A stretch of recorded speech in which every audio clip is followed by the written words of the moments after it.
Morning, good afternoon, good evening to everybody. Here's another ISTAT Learning Lab, and we're going to talk about the establishment of leasing platforms today. And to do that, we have in our studio in Dublin, Marie O'Brien, who is a partner and head of A&L Goodbody Aviation and Transport Finance Group, and head of the broader finance department at that law firm. Marie has over 17 years of experience in advising various Irish and international clients on the establishment and growth of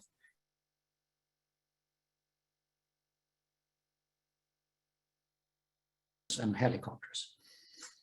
Marie is also head of A&L Goodbody's Asian business group, and she regularly speaks on aviation, finance, and related topics. She's currently lecturing on the Irish Law Society's professional practice course and the diploma in aviation leasing and finance. Marie was listed in the 2020 top 100 elite lawyers in foreign firms by China Business Law Journal and named in the International Financial Law Review 1,000 women leaders for both 2021 and 22. And is highly ranked in the leading legal directories. During Marie's presentation, you can post questions by clicking on the Q&A button at the bottom of your screen and write in your questions. And then together with Jen in Hong Kong, we're going to go over those questions with you after Marie has finished this presentation. So with that, I want to hand over to Marie O'Brien. Thank you, Niels, for that kind introduction, and thanks to ISTAT for the opportunity to present a learning lab. Before I even start my topic, I may go off topic by just saying that I think these learning labs are just a super idea and a super service to the industry. As Niels mentioned, I'm doing this a long time, but I fell into this industry completely by accident and was put into the aviation group as a trainee, not knowing much to the dismay of the partner at the time, I expect.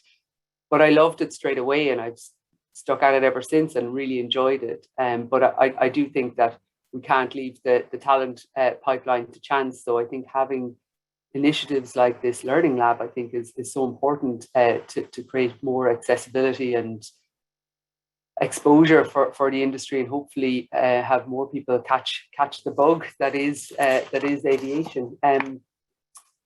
I'll move on to my presentation. So I've been asked to speak to you today about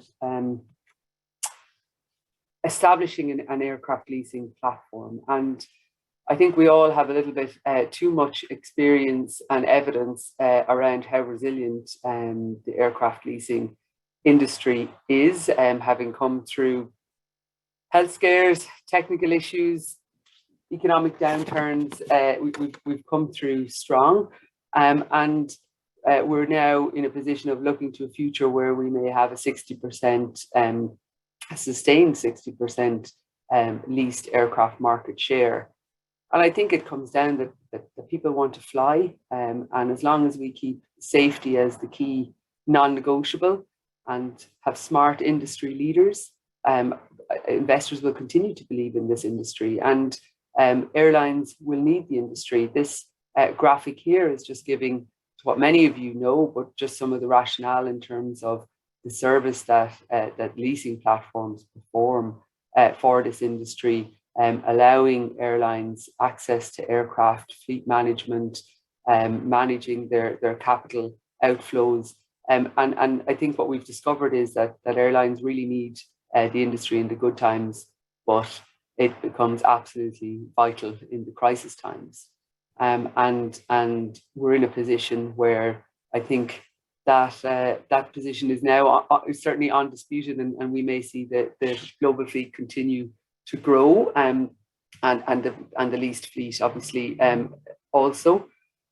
So that's the reason why coming out of this crisis, and I think people outside the industry don't find it hard to correlate this, but coming out of this, that the leasing platforms will continue to grow, and we're seeing a really strong interest in developing and growing and establishing aircraft leasing platforms. Some of it will be done through consolidation, M&A, joint venture activity that we've already seen in the industry, and I think we'll see a little bit more of that. But others will be more greenfield establishment platforms, and it's part of the job that I really enjoy, partnering with clients and working with them to develop the platform from the ground up, and seeing the challenges being overcome and the success and the various parties coming together and connecting and the platform going from strength to strength. So what I want to talk to you today about is the considerations that go into developing a successful platform. And there is no one size fits all, because everybody will have competing priorities in terms of what people's risk appetite is compared to the timeline that they're under, compared to the capital outflow that they can put into it. So having been through many establishment of leasing platforms, none of them are ever the same, but having a toolkit in terms of the questions to ask, I think is really interesting and is important to have, and that's what I hope to run through today, and hopefully you'll find it interesting. Hopefully you'll submit a question, and I look forward to answering your questions at the end. In terms of key tips for success, in my experience, definitely taking the time to stand back and ask, what are your priorities around this, and taking that time, I would say, has been a distinguishing factor in terms of the ability to grow a platform without perhaps the need to backtrack or restructure or otherwise maybe have some costly side diversions. So understanding how you need to structure it and what you want to prioritize. Is it speed? Do you have an opportunity and you need to get there quickly, or is it flexibility? What's your risk appetite? And sometimes that would be led in terms of the investors. And asking questions early on and testing the plan is a very valuable exercise. So, what I plan to do is go through, as I said, a little toolkit in terms of the various factors that feed into building an aircraft platform. And each of these could be a presentation in themselves. So I will touch on the elements that feed into this. They are all interlinked, and the element is to try and figure out what matters most to you and work on that basis, because it's easy to get a right answer on one of the topics, but then when you feed in the other aspects, what does that mean? So these are just a selection of some of the topics that you may need to look at. Where are you going to establish your platform? What's the structure going to look like? Regulation around that platform in terms of permissions or authorizations. Your investors themselves, their own location and maybe parameters around what they can invest in will feed into that.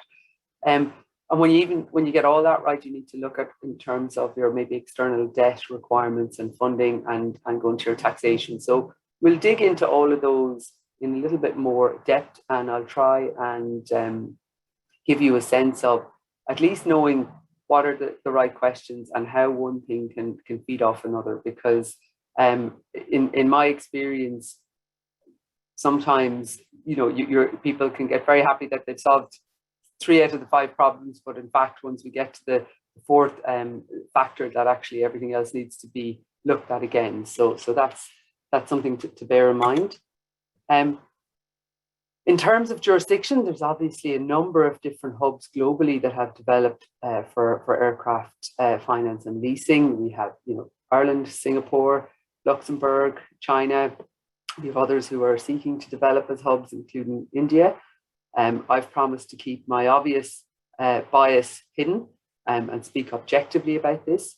And my plan is really to talk about the questions and the points to bear in mind in terms of jurisdiction when you're looking at where would you establish your hub, and what influences that factor, because I've been involved in many conversations around the pluses and minuses of different locations, and have seen what can sway things one way or the other.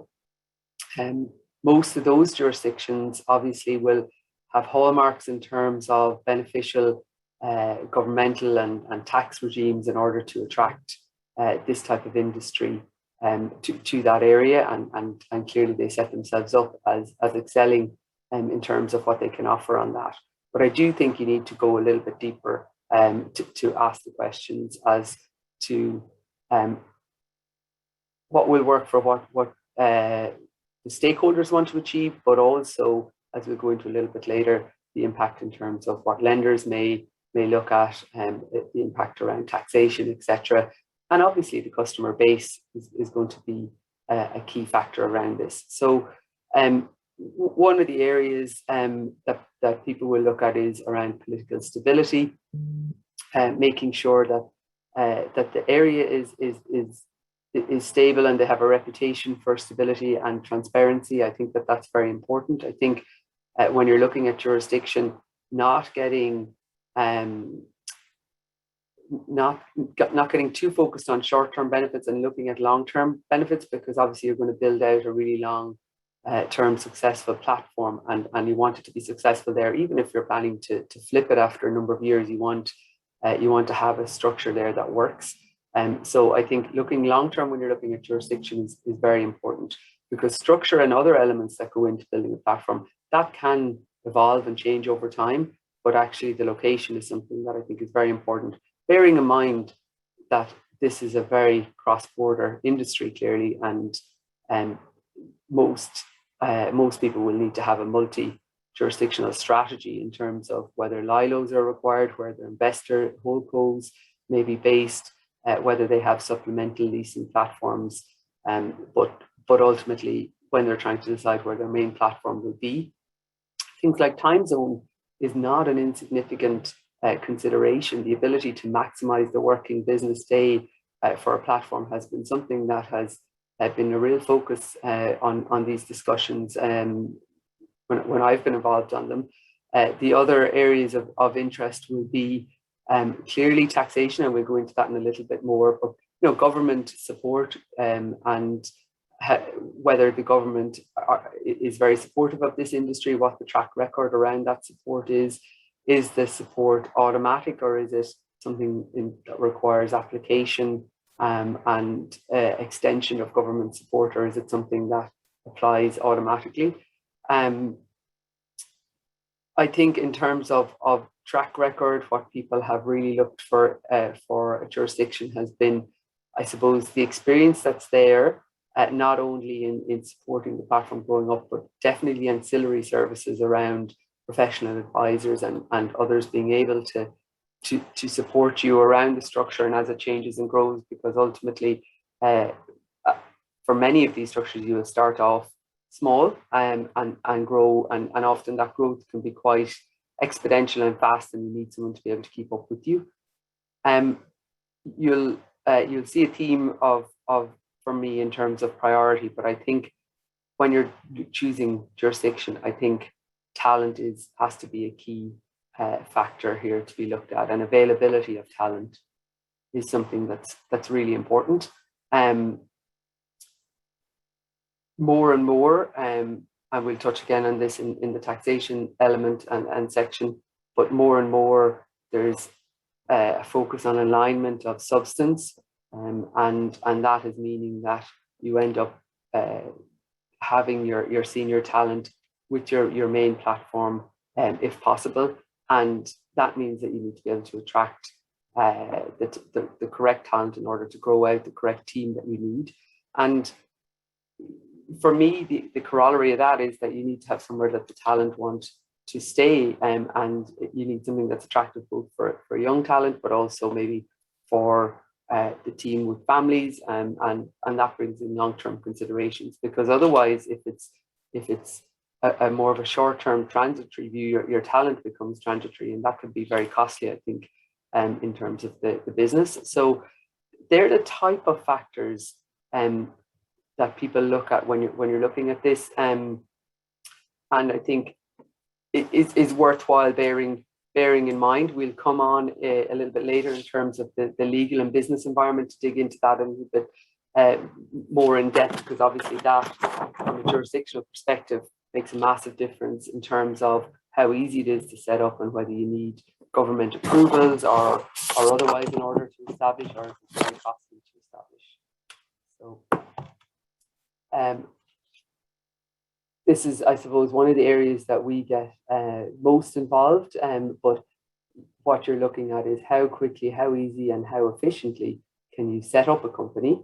And for a lot of these platforms, you end up having multiple companies in the structure. And we'll go through a typical structure a little bit later just to give you a visual on this. But ultimately, these are the type of questions that come up over and over again when somebody is trying to run through how they set up their first companies in an aircraft platform. The board of directors is an important factor, and one, having director availability, be it independent outsourced directors or internal professional, highly experienced non-executive directors, being able to have those available to put on a board can be very important. Clearly, how the board of directors is constituted will play in from a taxation perspective around their residency, and we get asked questions around whether you can have a non-resident board member, and all of that is very relevant wherever you're setting up, because I think you need to trust the board and have a board that's experienced and also is credible when you're launching your platform. So they're important considerations. But how does the shareholder rights then feed into that, and can the shareholder have control? How is the shareholder element managed, and how do the approvals work between the board and the shareholder? It's also will come in, I've flagged here that how the company is funded initially often has to come in through a shareholder funding element, and understanding how that works, and if that's possible to have in a very flexible way.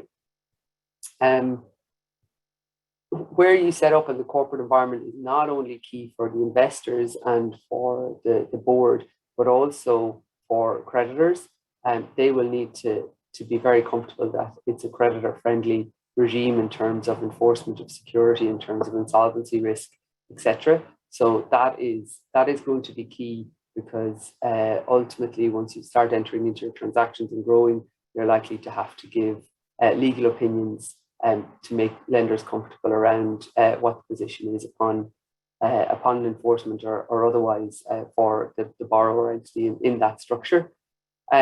Corporate governance is incredibly important to get right, and that there is substantive director duties and corporate governance around your vehicle to make sure that it's safeguarded and that the investor's investment is safeguarded.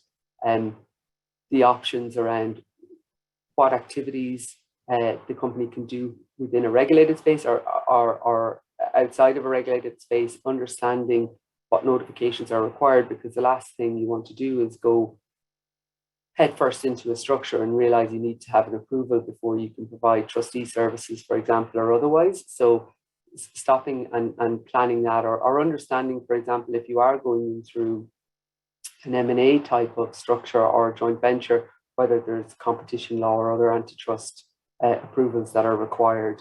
So it's important to dig into that at an early stage. Outsourcing options are more important than you may initially think of. Having a range of good quality service providers that you can call on that are experienced and well able to react within the time frame that you want to grow your business will reduce your stress levels greatly, and will really help streamline it, because in my experience, the people setting up the business and the stakeholders, they need the headspace to grow the business and focus on executing their business plan rather than getting too caught up in the weeds of the actual setup. And the quicker they can build a rapport and develop a relationship with their outsourced service providers, the better it is and the easier it is for them to create that headspace to drive the business forward. I've mentioned security options here. I'll go into a little bit of that more under the financing element that you have to consider. But corporate environment is, it can't be underestimated.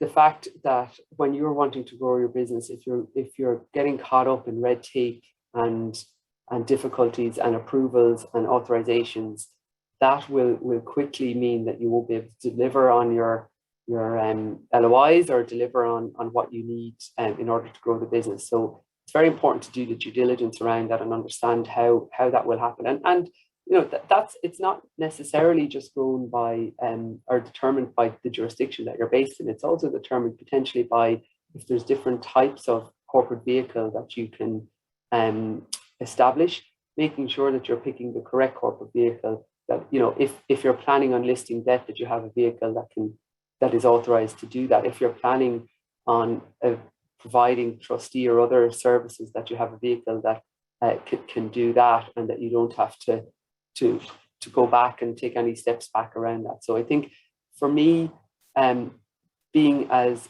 open and broad around what you want to achieve is absolutely key to creating a kind of a forward momentum and not a stop-start element where you're trying to go back on yourself. The investors behind the platform, where are they located, and what are their dynamics in terms of, you know, are they a regulated entity that can only invest in a regulated platform, or do they want to invest some in regulated, some in unregulated? Where they're located will have a big impact on where they may want to set up, firstly, but also will have an impact on how they will approach things. Because if it's an investor who is very comfortable with outsourcing and letting go of control to another platform and happy to just deal in outsourcing and get the platform up and running, that's on one side, and that requires one way of management of the platform. If it's another type of investor who needs to have much more control and needs to cede control very gently, and is very constrained in terms of what they can offer around maybe guarantees or intercompany funding or flexibility around that, or have specific reporting requirements.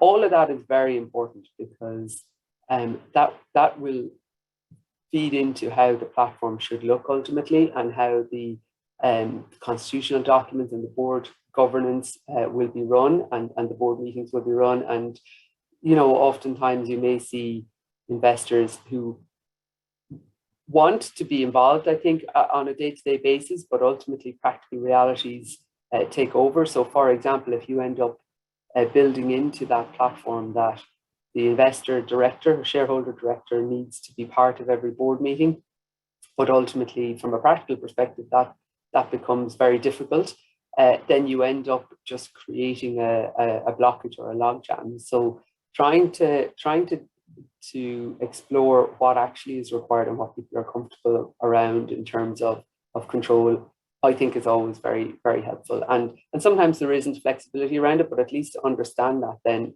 in terms of how you're going to proceed for scheduling approvals and board meetings will really help streamline the process. Because I'm very conscious that you need a structure that works. You need one that has the ability to stand up to scrutiny from when your customers are doing KYC or your banks are doing KYC, and need to understand the structure.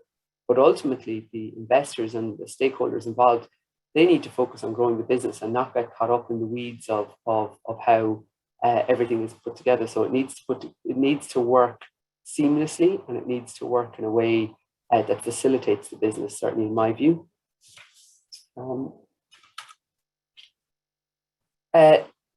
Taxation. So for many, this is one of the key aspects that they need to focus on, and certainly getting tax advice is absolutely essential around building up a platform.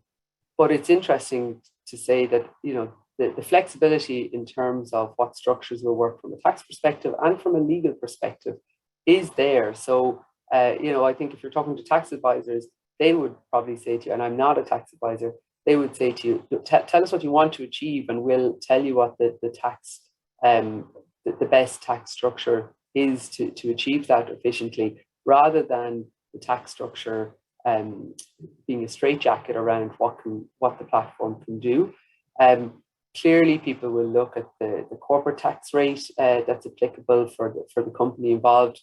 But I think many would say now that the other tax benefits and understanding the other tax maybe incentives around, as I said, I'm not taxed, but stamp duty, capital allowances, depreciation, they all really impact how well a platform will operate, and what's needed in terms of potential additional jurisdictional companies that may need to be added into the structure. Clearly, for all of us, making sure that the withholding tax analysis between the leasing company and the airline works, and that there are proper double tax treaty networks in place from wherever you've decided to set up your platform, really would make or break, I think, the success of the platform. Because one, you need the double tax treaty network from the airline's perspective. They need to make sure that they can lease the aircraft and not have withholding tax on this. But also from the lessor's perspective, the better that that's managed, then the more flexibility that you will have for moving aircraft between lessees as needed. So, I suppose the point here is that you need to look at the taxing of the actual platform and the entity, and also the taxing and the impact on both the customers, but also then you will also look up the chain in terms of shareholders, because you maybe want to pay out dividends, you may want to pay out interest on loans, and that needs to be tax efficient, both upstream and downstream also, in terms of when you're building out a broader platform. So making sure that you look at the tax elements of it and that you understand the tax elements of it is really important, and making sure that that's pulled through into the documents. And I think this is one situation where I have seen confusion arise from the fact that people refer to these upstream and downstream payments with different language, or maybe language that they think means one thing, but actually someone else interprets it as meaning something else. And for example, people talk about equity flows, and some people are talking about dividends, and other people are talking about repayments on subordinated loans. So in my experience, it's worth being a bit pedantic around this element in order to make sure that you're conscious as to what people want to achieve. Another aspect of this that can provide additional, not complexity, but additional layers perhaps on structures, is that you can have vehicles that are incorporated in one jurisdiction but tax resident in another jurisdiction. And we would often see in our aircraft world that you would have maybe potentially Cayman or Bermudan entities that are incorporated, so their legal status is in that jurisdiction, but they could potentially be tax resident in another jurisdiction. And it's important to understand how that interplay works with regard to the structure, and both the advantages and disadvantages of that is really important to understand and not take for granted, because what we can often find then is people confuse it. They forget that the entity is not tax resident in a certain jurisdiction, or they forget that it's not incorporated in that, and it can lead to delays. The availability, and as I said, all of these factors are very interconnected, because the availability of good tax advisors, I think, will be an important factor with regard to moving forward on this, and having people that can guide you both on the establishment, because that's key, in terms of understanding how the entity needs to be established from a tax perspective, how the relationship with the lessees and with the funding parties, but also then going forward and doing the transactions, making sure that you're staying on the right side of what you need to do from a tax perspective, and not having leakage that's not necessary.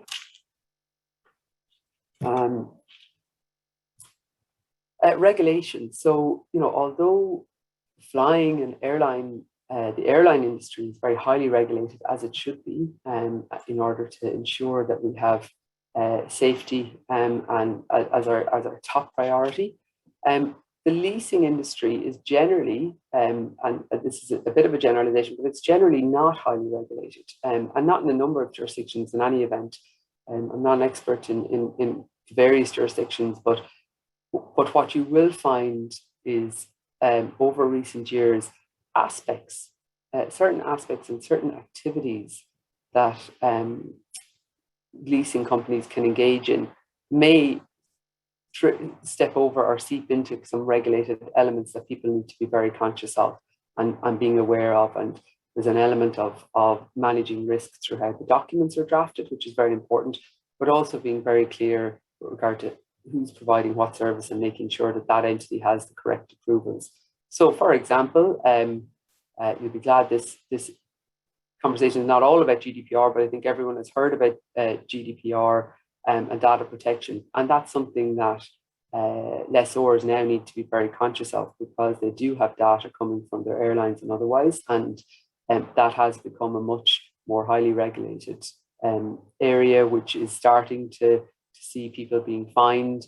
So it's one that it's important that people pay attention to. And I think years ago it was something that wasn't maybe on people's agenda to make sure that there was policies in place, but certainly in the last number of years, it has become a top priority. AML has certainly taken on much more significance and will protect the company both from a regulatory compliance perspective, but also from reputational risk perspective. And then there are activities that you do that you need to make sure, if you're listing debt, for example, you need to make sure that you do that in the right way and get the correct registrations and authorizations around that. Other elements that would step into needing authorizations and rules would be owner trustee services, whereby that's where you have one entity owning the aircraft, but putting a trust in place such that another entity is the beneficial owner of that aircraft. Very commonly used across multiple jurisdictions, very useful to the industry, and can really help in terms of providing flexibility when you do want to try and novate an aircraft and sell an aircraft, and can reduce some of the paperwork and complexity around that. And everybody will be aware of the advantages that GATS offer for owner trustee structures, and we'll see in terms of more use of potentially GATS in the future. But it's important to remember that that activity, you need to check whether the entity that is going to be the owner trustee is properly authorized to do that. And we have seen situations where people want to bring that in-house, but just to make sure that you're doing that in a way that is authorized. We all got a masterclass in sanctions regulatory compliance in the last number of months, and it really, I think, brings it home to us that elements and around making sure that we have policies and understandings around the various different aspects that we think would never come across our desk will really be beneficial in the long term. So having policies around your GDPR and your AML is also mentioned, but we say anti-bribery and other elements are really important from the structure and setup of the company, and making sure that you're reducing risk and won't get any nasty surprises. So while I would say that regulation, that the leasing aspect is not regulated in my mind, there's certainly more and more elements in recent years that people need to be very conscious of and just a little bit more aware of, because I think the downside is certainly large if you don't look after it in time, and I think the ability to put correct structures and correct policies in place is quite easy if you're proactive about it. So as promised, this is a typical structure. I've created as a fairly simplified structure, just to give people a little visual around what I mean when we're saying about setting up an aircraft platform. So usually you will have Your holdco, your investors up here, they may or may not be in the same jurisdiction. There's your aircraft leasing platform is the one that you've decided you're going to establish in whichever leasing hub that you've concluded is most suitable for your business. And what you normally see then is what we call AOEs. You have entities that are subsidiaries of the leasing company in order to own the aircraft. And there's lots of reasons why you end up segregating the assets between different SPVs. This does come and go in trends. I've certainly seen maybe after the financial crisis, people tried to commingle aircraft within the same subsidiaries again from a cost analysis basis. But actually, ultimately, when they were trying to sell aircraft, they could see that there is an advantage in having a very clean one aircraft SPV. Potentially, there could be some ability to commingle if you have two aircraft with the same airline. But one of the reasons for having these separately is it allows, one, opens up opportunities to have different external debt funders coming in, because you can keep a very clean security package for the debt funder in terms of an aircraft mortgage, a share mortgage, maybe an account charge, and lease security assignment, and it's all very structured within one AOE, who will usually enter into transactions on maybe a limited recourse basis, and it's kept very much as just an SPV structure.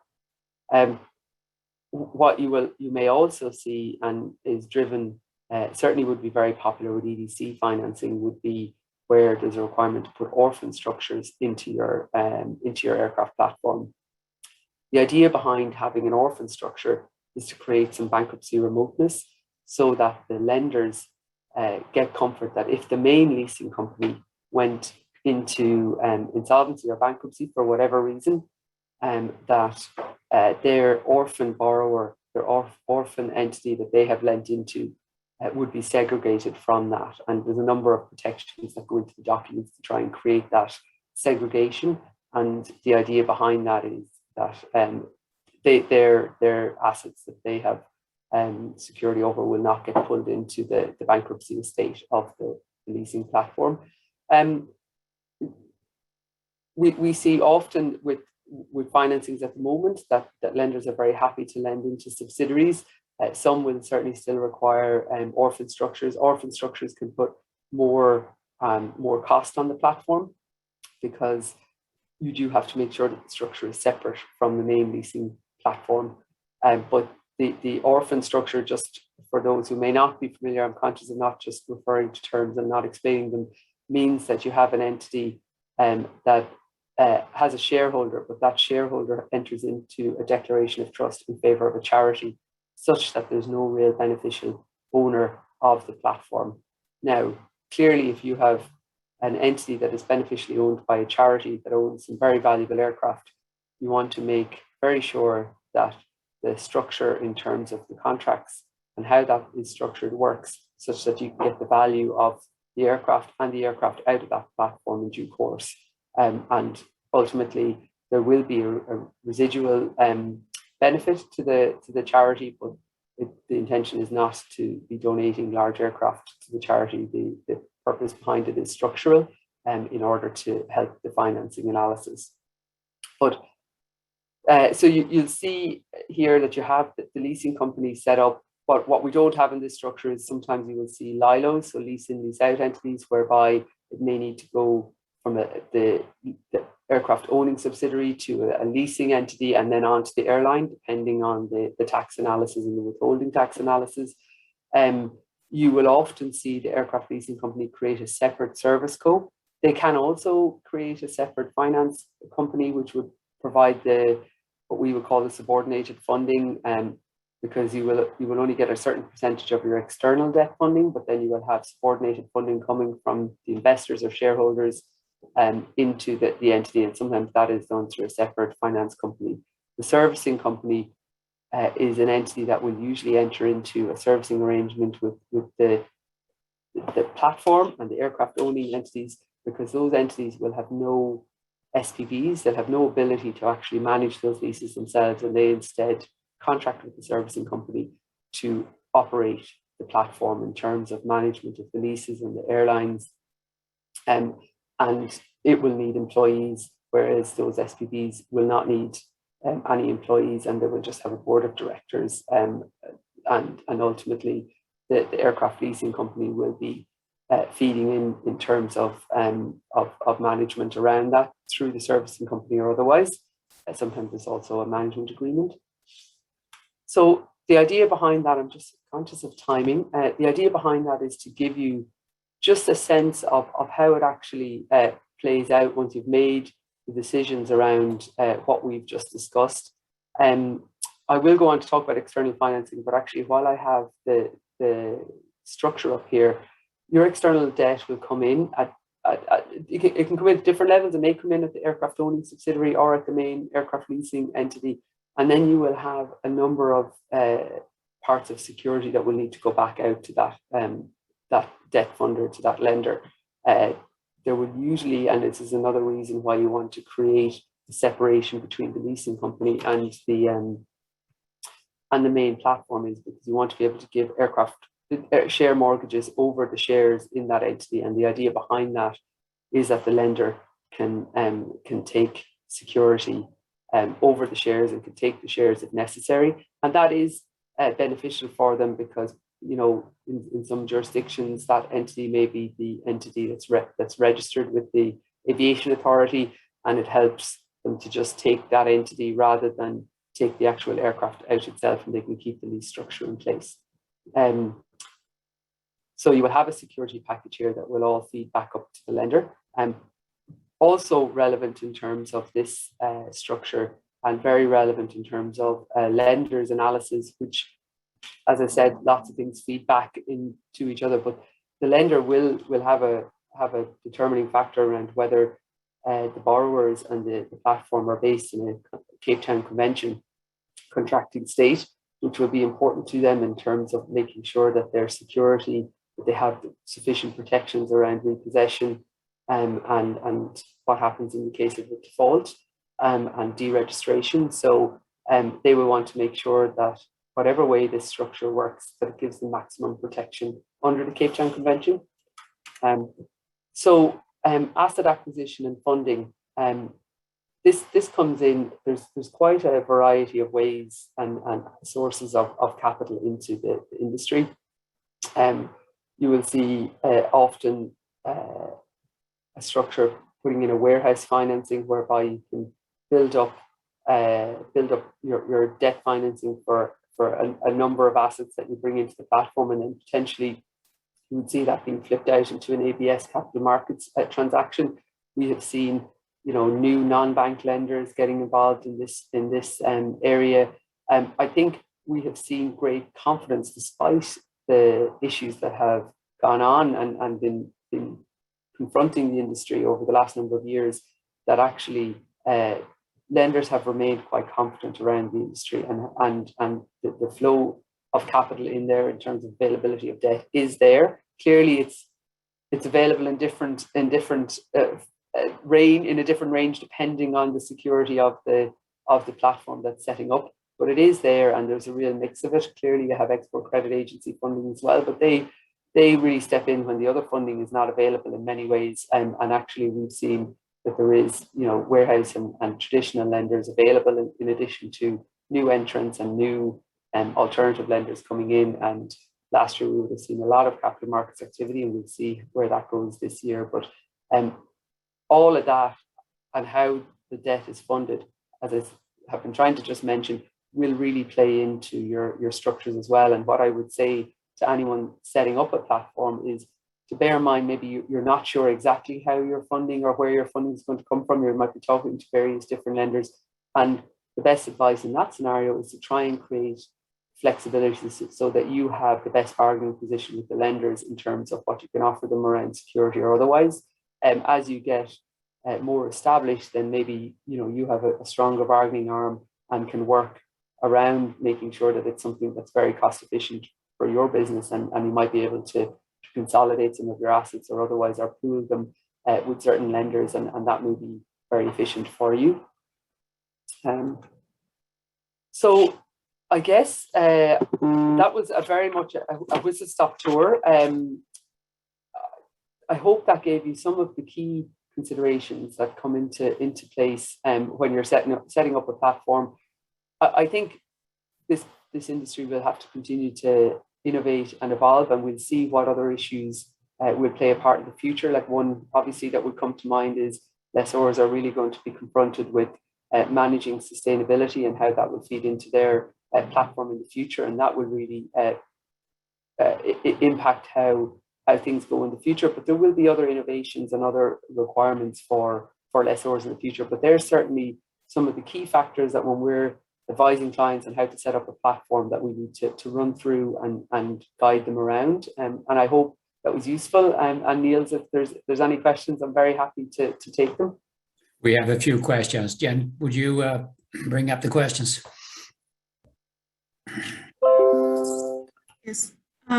So our first question is, will this presentation to be shared after the session? So like this session is currently recorded. So after this session, this recording will be posted on ISTAT website. And if Mary, you are okay with also sharing the presentation, yeah, then we will also post the presentation on ISTAT website.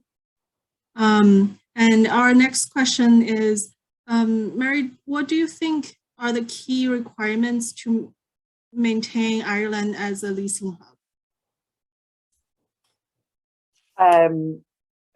To maintain Ireland as a leasing hub, I feel very strongly that it is making sure that we have a really strong pipeline of talent, that we are getting the cream of the crop people interested in aviation at an early stage. And there's many initiatives in terms of university courses now that wouldn't have been around when I was going to college in the dark ages. But all of that, I think, it can't be underestimated. I mean, it sounds like that's just a really nice thing to do, but actually, if you're not attracting the cream of the crop into this industry, that will really impact in the future. So for me, I'm glad to see that, and I think that it should never be underestimated, the impact that will have, because I think, as I was trying to mention in the presentation, as you build substance in your leasing platform, you need to grow and you need to have the right talent. And if you can't access that in the locality where you're at, I think that will really stunt your growth. So for me, that's clearly one key factor. We also need to continue to make sure that we're really business-friendly jurisdiction and make sure that it works for companies to set up here and that they have easy access in terms of building out their platform. Thanks, Mary. And then our next question is, what background and skills should one look for in an independent director? So is it more of just former lessor, CEOs, CFOs, or should it be more of a diverse group, including former executive from airlines, aircraft manufacturers, industry consultants, or even maybe a formal industry lawyers? The successful boards that I have seen, I think, really do look for a kind of a spectrum of talent, because no one is brilliant at everything. So they're trying to get a variety of expertise on your board. If you have that opportunity, obviously sometimes you only have the opportunity to get one executive director. And I think maybe if you're only looking for one executive or non-executive director on your board at that time, maybe you look at in terms of the management, and if there's weaknesses there that they think that director will have strengths that can offer. So I think it's just making sure that you have coverage around all the different skill sets, and some of that will be on managing the lessees and understanding the technical elements of it. And if you don't have a real strength in the platform around that, maybe a director can offer some seniority around experience on that. But equally, then if it's more an investor type director that wants to understand, say you're planning to do a capital markets transaction and you have somebody with lots of experience in an ABS, that clearly would be really beneficial. So I don't mean to sidestep it, but what I would say is, yes, I suppose being honest about where the gaps are in the experience and the management would guide me in terms of what you're looking for a director. And the only other thing I would say is, you also want to find a director that you have a rapport with, and that also is similar to the investors and the company in terms of their risk appetite and their approach to things. Because if you have a clash of personalities, that can hold up things for you. So I think experience is very important, but I would also add, you know, finding someone that you have an immediate rapport with, I think will help growth. Our next question is, have you heard of such leasing platforms being established for general aviation aircraft? Not so much in Ireland, I think. For those platforms, it wouldn't be something that I have seen great development on, but that's not to suggest that it couldn't work. I mean, I think this is like, I suppose this is the private jet market, and there's more platforms, I think, in the US around that. Maybe I've misunderstood. I might not have heard the question correctly, but I think if that's the question, it's not. The Irish market is certainly more around the main commercial aircraft, but actually there's no reason why it couldn't work. But actually, we've seen it more in the US for those platforms. It's a different market, I think.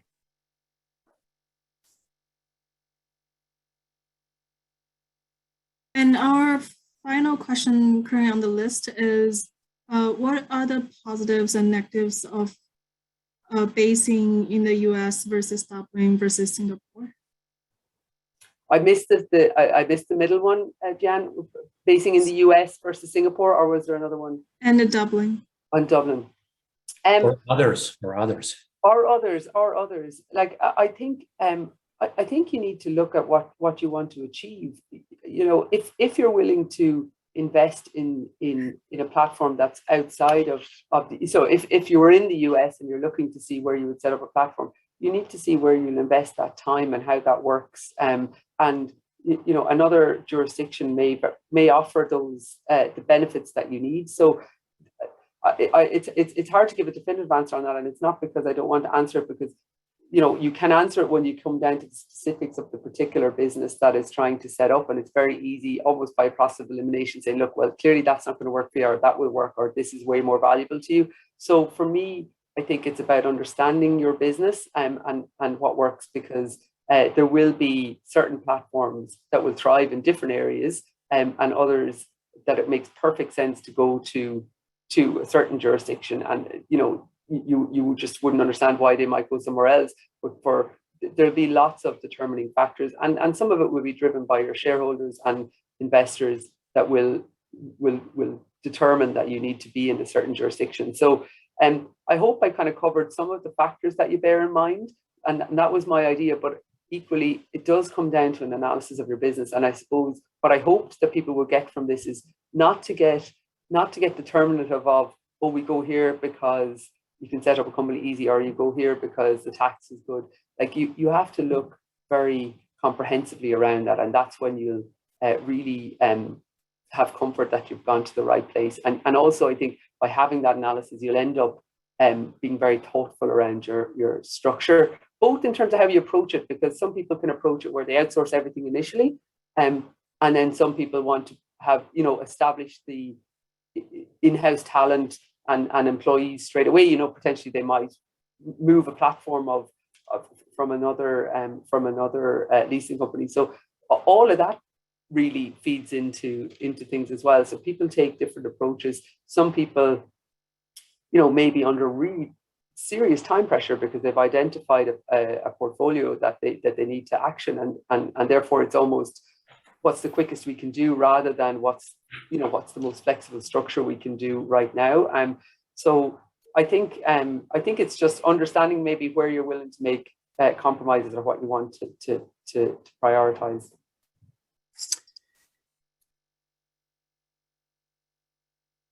That's all the questions we have currently on the list, and feel free to use the Q&A button to send in any more questions if you have any. And there was one that came in on the chat box, actually, instead of the Q&A. Try to use the Q&A that's better. But one came in on the chat box and said, how do you see leasing emerging and evolving in the fledgling urban advanced air mobility industry? I guess, like, I would be interested to see how the leasing model can operate in a broader in broader aspects of where aircraft is going to evolve to. You know, potentially, be it drones, be it other air mobility equipment. Like, I think that there's lots of good technology and good understanding and good learnings that have come from this. Clearly, the bit that I wouldn't probably be able to speak to is how that works, you know, in terms of how tax actually feeds into those particular assets and the difference that may make. But from a legal perspective, I could certainly see that it's something that could take off. And I know that certain jurisdictions will end up being leaders around that if they can be proactive around it. The bit that I don't actually and can't speak to is how the tax works for those type of assets, unfortunately. Marie, do you see a lot of people knocking on your door wanting to establish new leasing platforms, or is it stable, or are people exiting and trying to get fast out of this market? No, Niels, like, I have to say, it's very exciting. As I said, it's part of the job that I really enjoy, and it's very active. It's very active, it's exciting because it just pays. Everyone's coming at it with a different angle, and everyone has their their selling point in terms of what's going to drive their platform forward. So I honestly think it comes down to having realized that despite all the crises, that airlines need leasing more than ever, despite the fact that it's been very difficult. I don't underestimate how difficult it has been for the industry and the airline industry and the leasing community to kind of pull through this. But actually, if ever there was a test of what we could survive, and I think the confidence in it because of that is now quite strong. And I think a lesson I learned, and this might not be the most positive thing to say, but it is true, is that aircraft leasing doesn't always have to be doing the best ever. It just has to be doing better than other asset classes in terms of attracting investment, attracting confidence. And I think it certainly is at that point. So no, thankfully we're seeing great interest around that, and I think there's going to be a strong pipeline. Do you see also a pipeline of mergers between platforms? Yes, I think so. I think there's more consolidation coming in the market and more development that way. Maybe some outright M&A and then some joint ventures. I think people will look to see what will strengthen their ability in the future. For some platforms, I think they were in a very lucky position, and they just came out of this, just not by chance. I don't mean it flippantly like that, but the way their platform was organized or the way their platform was set up, they managed to come through the crisis, and that has put them in a very confident position for expanding potentially through acquisition, or otherwise. There's other platforms who have seen potential weaknesses that they need to plug by acquisition, in terms of acquiring other platforms. I would say you'll have seen a flight to quality, which you often see in a kind of a crisis situation where people have realized the value that they need to put on experience and Jan, as you mentioned, and diversity of experience and the ability to manage through a crisis, because we have amazing leaders in this industry, and what's wonderful is that people stay in this industry and yes, maybe move, but they stay in it. So there's such a backlog and a track record of talent, but equally there's a lot of new people have come into the industry, and they've really learned from what people have just come through in terms of the back-to-back crises, and that gives them confidence in terms of being ambitious for the next stage. So Niels, I think it's going to be a very interesting time. Not all of them maybe will be successful, I don't know that, but certainly there's ambition there. But now you mentioned the importance of having talent. Now in Dublin, you have a lot of leasing companies, but doesn't that create a risk of revolving doors where people run around and work for the highest bidder, and that the cost of talent escalates out of control?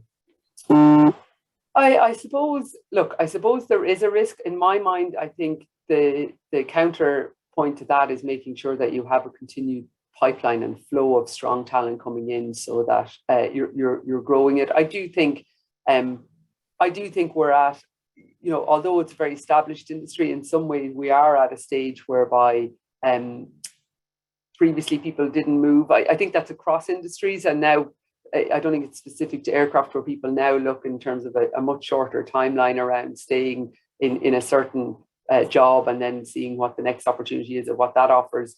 I think if we can keep the pipeline flowing, I think that will help safeguard against the cost element. But I think it's just no one stays put like we used to, or that I do.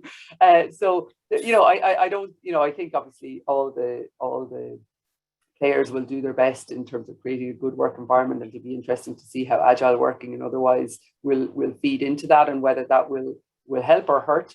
But it's something that there's a risk. I won't deny it. There's a risk that you end up, you know, people pay above the odds, but that's short term, I think. And in my mind, I think if we can continue to make sure that we're creating a flow of talent into the industry, I think that will really help. Yeah, and I think there are some more questions that have come in. There are two more questions. So the first one is, do shareholders of Irish companies need to be named parties, or can one use a nominee shareholder to retain a nominee? I'm sorry,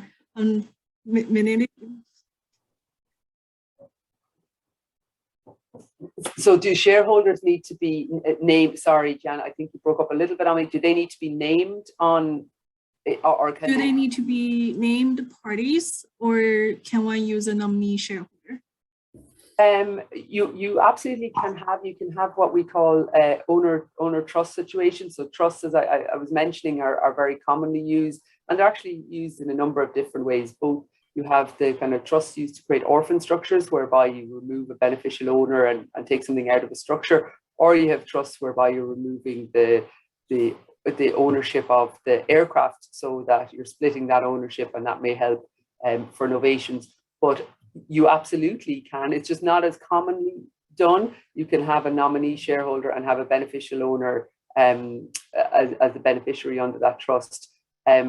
What that will mean is that you create, I suppose, some privacy around the shareholder, and but just in case that I've misinterpreted the question, the shareholders wouldn't always have to be, you know, party to every document, by the way, or anything like that. In case there's a fear around that, I think from an Irish law perspective, the company itself and the board of directors would manage the business.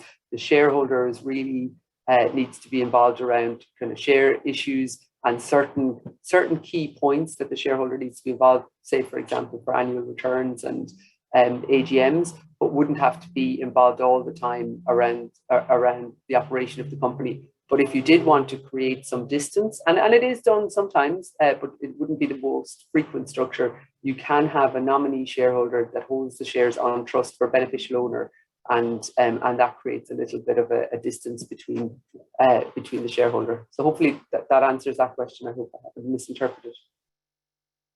Indeed, it does. And the last question is, how do you see the new entrants competing against the established leasing companies? I think there's advantages and disadvantages for both. The fact that there is debt capital available, I think, is helpful to grow the new leasing companies. The established leasing companies, as I mentioned, will have advantages in terms of relationships they've built. One aspect, however, is that because people stay in this industry, even the new leasing companies have fairly strongly experienced people involved on that will have their own relationships. So I think you can have a new leasing company that isn't kind of tied up in restrictions around existing financing packages or otherwise, so they can be a little bit more nimble. Whereas the older leasing company will have an advantage around the experience with relationships and the track record and the experience that they have in managing lessees. So there's pluses and minuses. I think a new leasing company setting up, if they if they can be thoughtful around how they approach it, can give themselves the best chance, and they can be nimble. I think that's something that I think can set them apart, because as a leasing company grows, they probably need to have more structures and more procedures, and sometimes that can slow down decision making. Sometimes, I'm obviously just speaking completely generally, whereas a newer leasing company maybe has a smaller management team and can act quickly and maybe has more flexibility around that, and that can obviously give people a competitive advantage when they're bidding on deals. And my understanding from the market is that that's something that's causing people a lot of stress at the moment, is trying to get the deals because there's so much competition out there. Okay, I think that was it.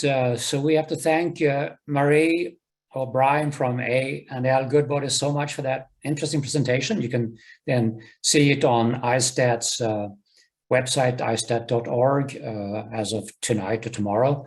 And it would also be on YouTube, I think. And then I want to welcome you back in 2 weeks on the 28th of June. We're going to have the appraiser's view, which is going to be very exciting now in the wake of the pandemic, how they see that the values are evolving for various airplane types. And that is going to be Pooja Yardeval from BK and George Dimitrov from Ascend Syrian. So see you back then. Thank you, everybody. Thank you, Niels. Thank you, Jan. Thanks very much. Thank you.